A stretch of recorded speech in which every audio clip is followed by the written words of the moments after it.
Hey Gemini, welcome to your love and romance reading for November 2021, or whenever you happen to stumble upon this video, it will find you. You will find it when you're meant to.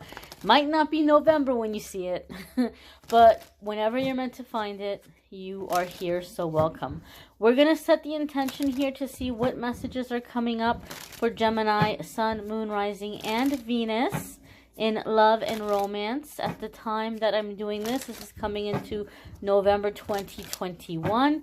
Keep in mind, guys, that on this channel we do love once a month. That's what this is here. And then weekly we focus on everything other than love and romance. So be sure to check out your weekly forecasts on this channel as well. All right, Gemini. One more shuffle here.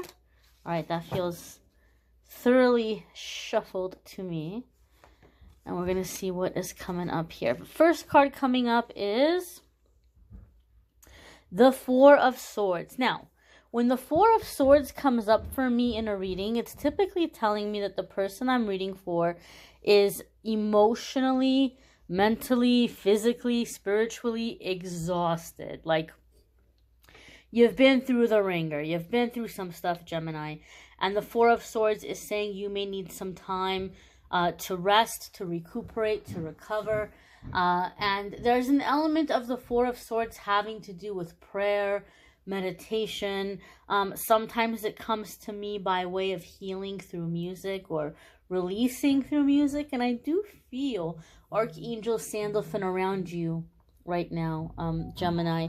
So for those of you who don't know, Archangel Sandalphon is the angel associated with carrying our messages to heaven, to be received, and he's also associated with music. So when he comes up in a reading, it's telling us, it's giving us confirmation that these prayers that you're making right now, these wishes that you're making, whatever you're sending out into the universe from your heart, it's being heard. It's being heard, it's processing, it's on the way. And also because he's associated with music, there's a sense here that when he comes up in my readings, as I said, healing and releasing through music. Four of Swords can also indicate that some of you are experiencing temporary time apart from your person. Maybe, there might be some issues here like relocating and you guys are not able to relocate at the same time. Or there could be something here long distance here and you guys are working to bridge or to come together. Some of you might be on a temporary separation or considering a temporary separation. But to have the Four of Swords, your first card coming up, Gemini, it tells me your heart is tired right now. Your heart is tired.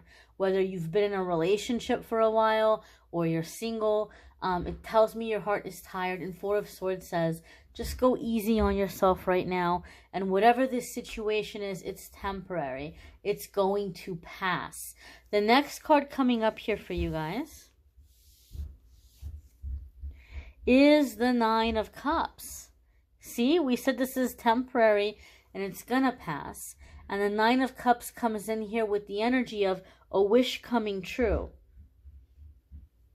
A wish coming true.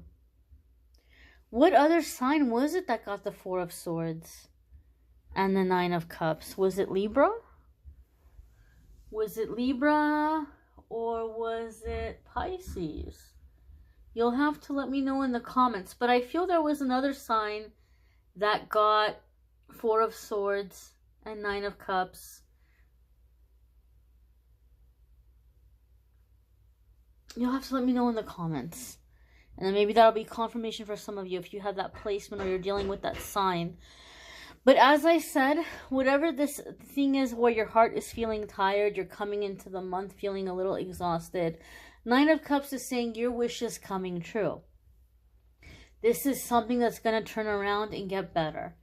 Now, Gemini, Nine of Cups also comes up with a bit of like a warning or a heads up because yes, it's our wish coming true, but the other side of the Nine of Cups is we may be in a situation where people are seeing us doing well, they're seeing us thriving, and they may be feeling jealousy or envy, and they start looking at us like, oh, look at that person over there. They're so selfish. They're so greedy. Look at them, like some good things happen to them in their life and they forget where they came from. They forget all the little people, or they just want to have their way. And so people might be looking at us in a negative way. So even though something is good happening in your love life, there could be something where you feel you're being judged, or people are talking about you, or they're not happy about you. And you need to prepare yourself for that. You need to be able to say, you know what? It doesn't matter if people are jealous. It doesn't matter if people are envious. It doesn't matter if they want to talk about me or gossip about me. I deserve to be happy. I deserve this relationship. I'm not going to worry about what they have to say.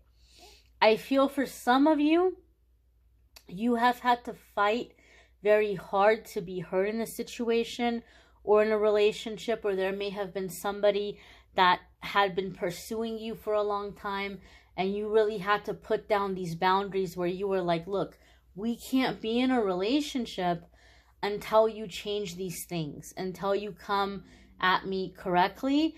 I cannot have you in my life. And for whatever reason, I feel for some of you, there might also have been an issue of children. You may have been like, I don't want my kids to see you like this, or I don't want my kids to be around this kind of energy. And so you've really kind of had to tell somebody no. And for some of you, okay, you're having this person come around. You've had to fight really hard to be heard.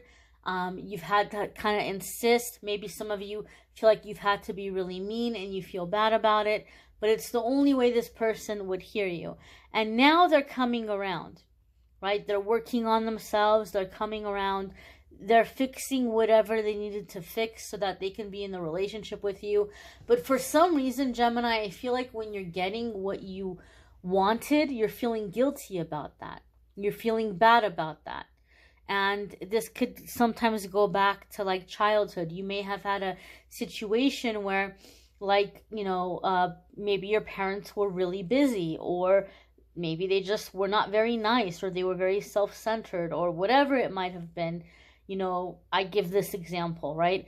Little kids go through shoes pretty fast, and it's very painful to wear shoes that are too small. And it might be like, Mom, Dad, Grandma, Grandpa, whatever, I need shoes, I need shoes, I need shoes. And they're like ignoring you, or they're like, okay, we'll go tomorrow. Okay, we'll go next week. Okay, we'll go when I get my check. And it never happens. So you're constantly like, I need shoes, I need shoes, I need shoes. My feet hurt, my feet hurt, my feet hurt. And then finally they go and they get you the shoes, and they're like, oh my God, here are your shoes. Just shut up. Are you happy now? Oh my God, just take your shoes. You got your shoes. You're happy now? Oh yeah, look at you. You're happy now. You've been bugging me, right? And then so you kind of have like this thing from those kinds of situations where you start feeling guilty. Like you feel guilty to ask for something. You find yourself in situations and relationships with people that you say what you want or you say what you need and they brush you off. And so unfortunately, you kind of had to learn as a kid, it's the squeaky wheel that gets the oil. You're like, well, I'm just going to have to keep saying it, keep saying it, keep saying it until they hear me. And then you get what you wanted, and then you're hit with this guilt. Like, I'm annoying, I nagged them, I had to lose my cool, I had to be mean, and you kind of feel bad for receiving. This is a chance for you to break out of that, though, and to be able to know that you don't have to feel bad. There's no reason for you to feel bad. So this could be something that some of you are clearing with this person. For whatever reason, you're getting what you wanted, and you're kind of feeling bad about it or sad about it, but Spirit is telling you receive it. Your next card coming up here, Gemini, is the Three of Cups. Okay, this could be engagement. This could be a birth announcement, a pregnancy announcement. It can also be finding a community of like-minded people. Okay, and so I feel, Gemini, that a lot of you who are having struggles in a relationship, are going to be benefited by leaning on people that share your beliefs and your values. I feel some of you might even be preparing for some kind of a retreat. A spiritual retreat or a couples retreat, or some kind of retreat for cleansing and clearing and helping you to manifest a partner, those of you who are single. But I just feel like there's this massive release that you're coming into. And whatever love blocks that you had, like I'm telling you, just because you're in a relationship or just because you're married doesn't mean that you don't have love blocks. But whatever love blocks that you've had, and to whatever extent they've been hindering you in your love life, this is giving me a sense and a feeling that you're overcoming them. You're healing them, you're releasing them. And again, here with the Three of Cups, I feel a sense of like-minded people. People that are going to encourage you, people that are going to lift you up. I also feel that some of you Gemini who are in a relationship, you've had a lot of friends or family telling you, give up on this person or forget about this person. And I feel that you guys who have been having troubles in an existing relationship, maybe finding like a community. Again, I don't know if it's through a retreat or some kind of group, but other people who've been in a similar situation, married couples or couples who've been in a similar situation, and they know the challenges that you guys are facing, and they're actually like encouraging both of you and rooting for you guys. I don't know if this is a church or some kind of organization, but I feel like as a part of healing the relationship, fixing the relationship, strengthening it, there's a sense of coming into some kind of a community of people who, instead of being negative and telling you guys to get divorced or break up, like they're encouraging you guys to work it out, and they're reminding you these things take time and you have to be patient, and you know the importance of communication and effective ways of communicating. So I feel there's some kind of support coming in around this relationship. I even feel like, you know, if you're single and you've had challenges in finding the right person or the right kind of person, you're being called and drawn to community, to like-minded people who are going to be a big part in you meeting your person. And regardless of if you're single or searching, I'm getting a feeling or a sense, Gemini, of like people praying over you. Like people putting their hands up over you and praying over you, praying for your healing, praying for blessings, praying for you to have a perfect, happy union, or to have the perfect partner coming in. And so I do feel like there's some, extensive emotional support coming in for Geminis around love and romance. So you guys really have been through a lot. You've been through a doozy. Your heart may be exhausted, but there's help coming in and healing a relationship right now, reconciling a relationship, or manifesting a healthy connection. You know, somebody who's not going to let you down. Your next card coming up here, Gemini, is the Five of Cups. And I know the Five of Cups can seem like a discouraging card or a discouraging message because it can indicate things not going the way that we had hoped. Five of Cups can also indicate somebody who is self-medicating because they're super overwhelmed by their emotions and it's hard for them to feel. So they find some way to self-medicate so that they don't have to deal with it. They don't have to feel it. And, but there's another layer here to the Five of Cups. And this is what I'm feeling for you guys. Five of Cups comes in with the energy of grieving or like mourning. And so sometimes it comes up to remind us.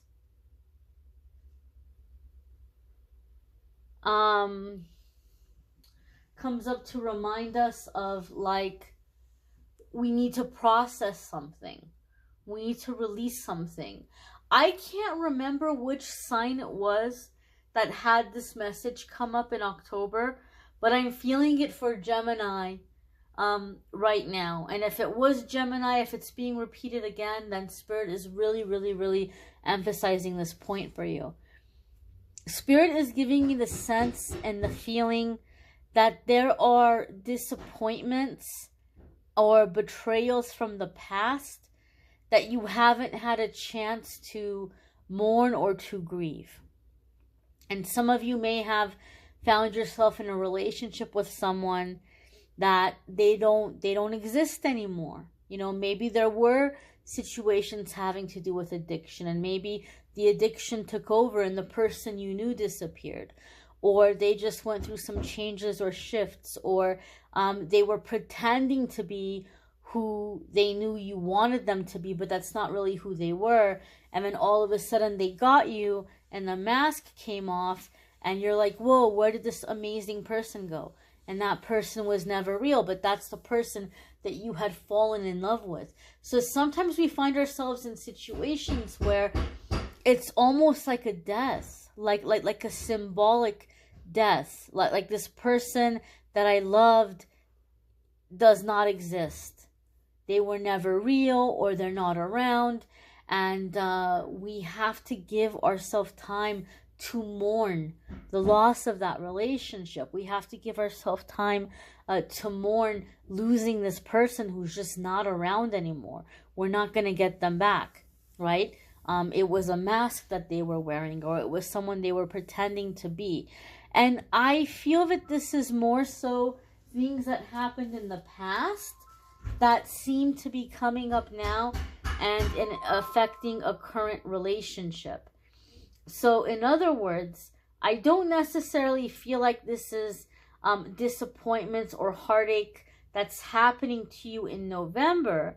I feel that as you're healing your relationship and as you're healing your love life, these things that have already happened are resurfacing. And Spirit is saying they're resurfacing because you need to mourn them, you need to grieve them, so that you can open your heart to this love that's coming in for you. You know, some of you maybe need to do some kind of like a ceremony or a service for this person, like symbolically, right? Maybe like symbolically need to, like in your mind, have some kind of funeral for this person, or maybe you want to do something in terms of actually like go and get flowers and lay them down somewhere and say a prayer and like say your goodbyes as if you were visiting somebody's grave. I know it sounds really sad and really heavy, but some of you are really needing that like visual or that ritual to be able to release this person, because it's like that there's this realization of they're gone and they're not coming back. Some of you, I don't mean to get super deep with you, but some of you, this is because you experienced some kind of death in your childhood early on. Maybe you had a parent who passed away when you were very young, and that maybe made it very hard for you to let somebody in, because it's that fear of abandonment, right? Even though somebody passing away is not deliberately abandoning you, there's this fear of like, you're going to be gone and I'm going to be left behind. And then so you may be feeling like with a certain partner, you have manifested people who aren't very available, or who make you feel like, you know, you can't really count on them or rely on them. And so this needs to be grieved. This needs to be mourned so that you're able to heal and have the heart open to receive the love that Spirit is bringing in for you. Your next card coming up here, I'm sorry about the banging, guys. There's repairs happening here. So I do apologize about that. I can't really do anything about it, so we're just going to have to deal with it. Now, your outcome card here is the Temperance card. And this is a major arcana card. The major arcana cards are going to come up anytime that this is a significant new chapter in our life. And the situation that we're dealing with is directly connected with what we came here to experience, what we came here to encounter. And so the Temperance card is going to be a card of compromise, of balance, of patience, of working together. Okay? And so this is telling us that Your love life has been quite the journey, and there are issues of divine timing. But for me, when I see the Temperance card come up in a love reading, it's telling me this isn't over. There's more to the story, like to be continued. So some of you are longing for closure. And the Temperance card is telling us closure is coming. You will have closure. Some of you feel like this has been a challenging journey or challenging path in this relationship. And it just feels to me like it doesn't make sense for it to end here. And the Temperance card is saying, no, there's more to the story, right? There's more to the story. And, you know, those of you who are single, you might be like, well, you know, like love life has been hard, but I don't feel like this is the end of my journey in love. I still feel there's hope. I still feel there's someone coming. And the Temperance card says, yes, you're correct. It's not over. For me, the Temperance card says it's not over. There's still more to come in this situation. And this situation is directly connected to something you came here to accomplish, to experience, to heal, to master. Right? So there's still hope. There's still hope. It's just this is going to take some time to work out. And there's some release on your end that needs to occur. You may want to check out your moon sign, your rising sign, your Venus sign if this video is none of those for you. Some months those may resonate for you more than your sun sign. You may need a private reading, which I'm more than happy to do for you. If you go to calendly.com/amethystangelite, you can schedule a private reading with me there. And don't forget to watch the weekly forecasts where we talk about everything other than love. Thanks for watching, Gemini. Be well, my dears.